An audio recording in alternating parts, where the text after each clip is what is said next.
morning friends. Hello, I am Anup sir. First of welcomes all students in my lecture. Please listen me calmly and sincerely. In the previous lecture, I give you the introduction of the respiration in organisms.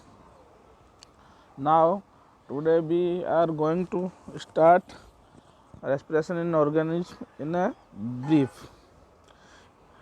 In the previous lecture, we know that the why do we respire. That is the main reason is the glucose of the body is break down in presence of oxygen and converted into the carbon dioxide, water and energy. It released to the energy. Generally we have to see in the previous lecture generally two types of the respiration. First is the aerobic respiration and another is anaerobic respiration. Okay. जो anaerobic respiration होता है वो absence of oxygen और lack of oxygen में होता है. Aerobic respiration होता है और प्रेजेंस ऑफ ऑक्सीजन में होता है. Now we have to see here in brief why do we respirate. In chapter 2 you learnt that all organisms are made of small microscopic units called cell. All the organisms made from the cell, we know that a cell is the smallest structure and the functional unit of the organisms. Cell is the smallest unit of organism. Each cell of an organism performs certain functions such as the nutrition, transport, excretion and reproduction to perform these functions. जो इस cell है वो सारे ये सारे function को perform करता है. कौन कौन से? Nutrition, transport, excretion, reproduction. To perform these functions the cell need energy. Cell को ये फंक्शन को करने के लिए क्या चाहिए? एनर्जी चाहिए. They need energy. Even when we are eating, जब हम ईट करते हैं, स्लीप करते हैं एंड रीड करते हैं, वी रिक्वायर एनर्जी. ये सब के लिए हमें क्या चाहिए? Energy. When we walk, we running, we get anything activity. But where does this energy comes from? ये एनर्जी कहाँ से आएगी? Can you say why your parents insist that should eat regularly? तो हम रोज़ क्यों खाते हैं? भाई we eat regularly. The food has stored energy. Food के अंदर स्टोर्ड एनर्जी होती है which is release during the respiration. Store energy होती है तो रेस्पिरेशन के बाद वो क्या होती है? एनर्जी रिलीज होती है. Therefore all living organisms respire to the get energy from the food. तो ऑल द जो लिविंग ऑर्गेनिज्म हैं सब रेस्पायर करके एनर्जी लेते हैं फूड से. During the breathing we breathe air. Breathing में हम क्या एयर लेते हैं? We take inhale. इनहेल में जब एयर में लेते हैं तो हमें क्या ऑक्सीजन मिलता है सेल को. और ऑक्सीजन क्या करता है? In presence of oxygen glucose break down होता है and converted in carbon dioxide, water and energy. It is the release. You know that the air contain oxygen. We know that there are the 78% nitrogen in environment, 21% oxygen in environment and 0.03% is CO2 carbon dioxide in our environment, 0.96 and other gases. We breathe out air which is rich in carbon dioxide. जब हम exhale करते हैं, air को release करते हैं तो क्या निकलता है? Rich amount of carbon dioxide निकलता है. The air we breathe in is transported. Air को हम ब्रीथ करते हैं तो क्या हो रहा है? ट्रांसपोर्ट हो रहा है to all parts of the body and ultimately to each cell. In the cell oxygen in the air helps in to the break down the food. तो ऑक्सीजन क्या कर रहा है? एयर में जो ऑक्सीजन है जो फूड है उसको ब्रेक डाउन करने में हेल्प कर रहा है. This process of break down of food in the cell with the release energy is called the cellular respiration. इसको क्या कहते हैं हम? सेलुलर रेस्पिरेशन कहते हैं, जो in presence of oxygen food break down होता है and converted into the CO2, water and energy. It is called the cellular respiration. Which is called the cellular respiration? In presence of oxygen in the air, break down the food and it release to the energy or converted into the CO2, carbon dioxide, water and energy. That is called the cellular respiration. Cellular respiration takes place in the cell of all organisms. तो cellular respiration होता है all the cell of all organisms में होता है. In the cell the food is break down into carbon dioxide and water using the oxygen. In the previous statement I asked you also कि food break down and converted into the CO2, carbon dioxide, water and energy. When breakdown of glucose occurs with the use of oxygen is called the aerobic respiration. I explained in previous statement also कि जो भी respiration in presence of oxygen होता है उसे aerobic respiration कहते हैं, और जो रेस्पिरेशन अब्सेंस ऑफ ऑक्सीजन और लैक ऑफ ऑक्सीजन होता है उसे एनारोबिक रेस्पिरेशन कहते हैं. विच is called the aerobic respiration? The respiration in the presence of the oxygen is called the aerobic respiration. Respiration absence of oxygen or lack of oxygen is called the anaerobic respiration. Food can be break down without using oxygen. Food without using oxygen जब break down होता है तो this is called the anaerobic respiration. I explain you better in previous statement. Now here we see in a process. Then I can see you जो glucose in presence of oxygen break down into the CO2, carbon dioxide, water and energy. You should know that there are some organisms such as yeast that can survive in the absence of oxygen.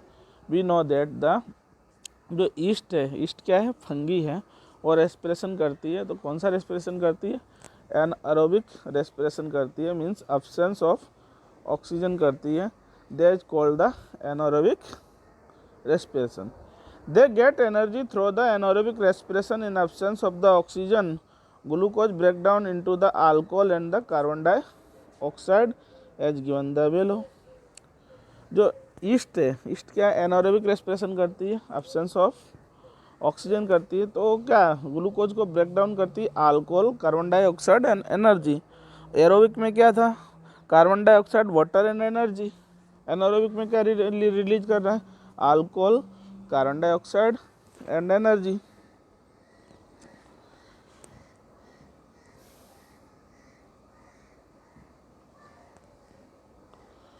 East are single celled organism. Yeast कैसा है? Single celled organism है. They respire anaerobically and during this process yield alcohol.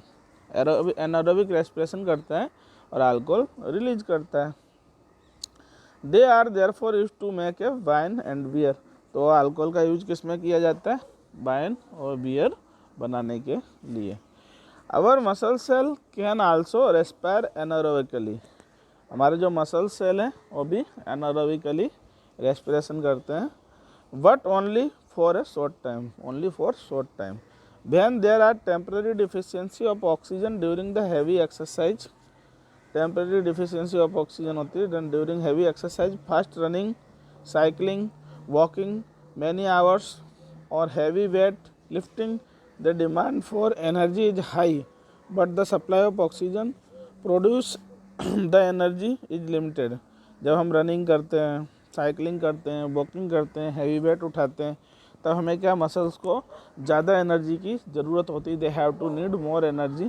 पर जो हमें जो oxygen मिलती है वो क्या मिलती है? लिमिटेड मिलती है. कैसी मिलती है? लिमिटेड मिलती है. Then anaerobic respiration take places in the muscle cells to fulfil the demand of energy. तो वो एनर्जी की डिमांड के लिए एनारोबिक रेस्पिरेशन करते हैं. ये क्या है लेकिन शॉर्ट टाइम के लिए, that is for short time. तो उसमें क्या करते हैं, तो जो ग्लूकोज होता है इन एब्सेंस ऑफ द ऑक्सीजन क्या बनता है, lactic acid plus energy.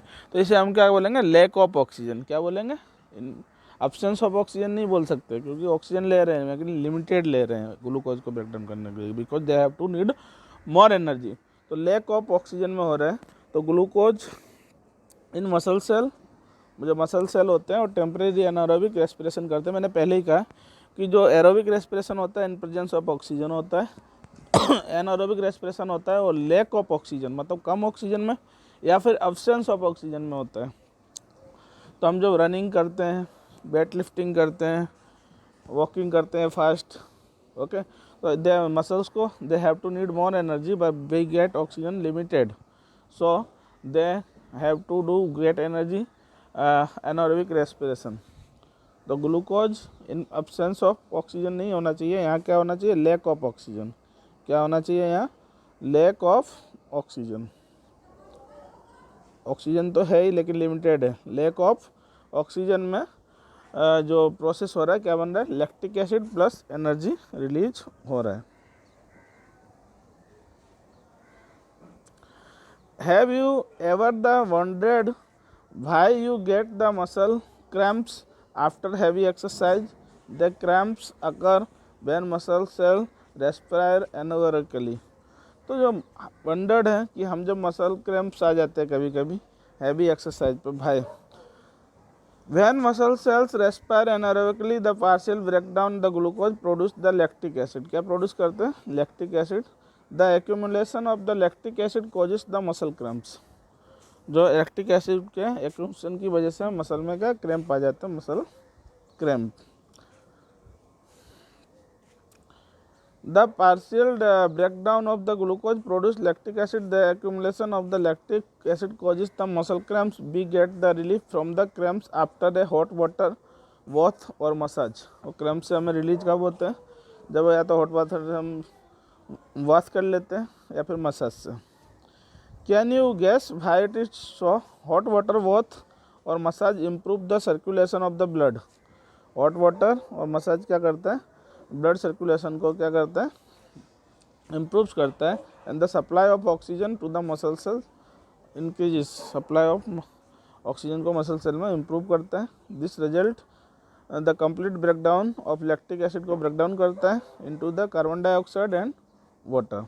Okay, तो here how we do respire, मतलब हम रेस्पायर क्यों करते हैं, भाई we do respire, we know very well. Okay, today we studied about the aerobic respiration, anaerobic respiration and the lack of oxygen, in presence of lack of oxygen respiration, and which is called the cellular respiration. Okay, now we have to see in the breathing, which is called the breathing. breathing हम कहाँ से लेते हैं, nostril से। Close your nostril and mouth tightly. Close your nostril and mouth tightly and look at watch. Watch देखो। What did you feel after the some time? How long were you able to keep both of them closed? Note down the time for which you could hold your breath. Okay, आपने breathe को रोक के रखा है, नाक अपना जो knows है और माउथ को बंद कर लो। Then you what you feel, मतलब आपको कुछ ऐसा लगेगा आपने ब्रीथ को रोक रखा है। So now you know that you can not survive for long without breathing. आप ज़्यादा समय तक नहीं रह सकते without the breathing. Breathing means taking in air rich in oxygen and giving out air rich in carbon dioxide. What is the meaning of the breathing? You get inhale, then you get oxygen, and then you get exhale, then you release the CO2 carbon dioxide. With the help of the respiration organs, the taking of the air rich in oxygen into our body called the inhalation. Means हम क्या जब air को taking करते हैं body में तो उसमें क्या ऑक्सीजन होती है, तो उसे हम क्या कहते हैं, we take oxygen, it is called the inhalation. And giving out of air rich in carbon dioxide is called the exhalation. मैंने पहले ही बताया, इनहेल में क्या हम ऑक्सीजन लेते हैं, एक्सहेल में CO2 रिलीज करते हैं। ओके, इनहेल में हम एयर गेन करते हैं, एक्सहेल में एयर को हम रिलीज करते हैं। It is the continuous process which goes on all the time and throughout the life of organisms. The number of the times a person breathing in a minute termed as the breathing rate. वो 1 minute के अंदर person जितनी breathing करता है, that is called the breathing rate. Okay, the number of times a person breathes in minute means 1 minute में जितने number times breathe करता है उसे क्या कहते हैं, breathing rate. During breathing, inhalation and exhalation take place alternately.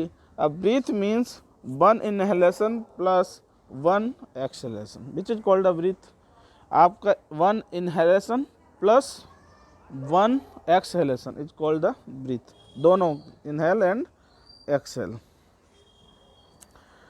You like to find out your breathing rate.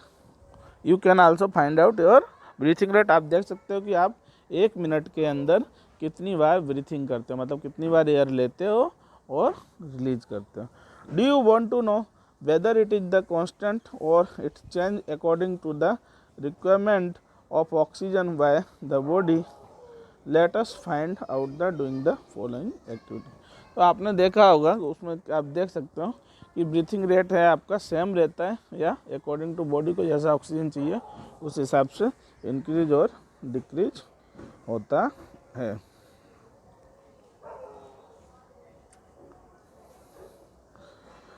See the activity. Generally we are not aware that you are breathing. However, if you try, you can count your rate of the breathing. Breathe in and out normally. Find out how many times you breathe and breathe out in a minute. Means आपको क्या breathing rate find करना है. Did you inhale the same number of the times as you exhaled, मतलब आपने जितने time inhale किया उतने time ही एक्सेल किया. Now count your breathing rate, मतलब ब्रीथिंग रेट काउंट करना है. Number of breaths per minute is called the breathing rate. After the brisk walk and after running record your breathing rate. Okay, आप walking कर रहे हो, running कर रहे हो, ठीक है, आपको ब्रीथिंग रेट अपना रिकॉर्ड करना है. As you finished the also after the complete rest, tabulate your finding your and compare your breathing rates under the different conditions with these of your classmates. आपको breathing rate की observe करना है. From the above activity, you must have released that whenever a person needs extra energy. जो आप activity करोगे उसमें आपको extra energy की नीड होती है. As a result, more oxygen is supplied to our cells. It is speeds up the breakdown of food or more energy is released. Does the explain why do we feel the hungry after the physical activity. तो हमें क्या, जो physical activity करते हैं तो they have to need more oxygen और means breathing आपकी क्या हो जाती है, फास्ट हो जाती है. ठीक है, फास्ट हो जाती है आप जब भी ये काम करते हो. तो इससे क्या जब फूड होता है ब्रेक डाउन हो जाता है and gives the energy and water and carbon dioxide. तो उसके बाद आपको क्या हंगरी लगती है, भूख लगती है, क्योंकि जो आपने खाया था वो तो क्या एनर्जी बन गई उसकी. They you can say that which is the activity the rate of the breathing will be the slowest and in which the will be the fastest. आप जैसी एक्टिविटी करते हो उसके हिसाब से ब्रीथिंग रेट स्लो और फास्ट होता है. Assign the number of the picture in the order of the increasing rate of the breathing according to the your exercise. आप एक्सरसाइज करते हो तो इंक्रीजिंग रेट बढ़ जाता है, ब्रीथिंग रेट बढ़ जाता है. Today we discuss about the inhalation, exhalation, breathing and about the respiration, cell respiration, aerobic respiration, anaerobic respiration. In the next lecture we study about the how do we breathe or breathing in animals and plants. Have a nice day. If anybody have any query regarding the respiration in organisms or cells, breathing, inhalation, exhalation, aerobic respiration, anaerobic respiration, and the cellular respiration, then ask me in comment box. Have a nice day.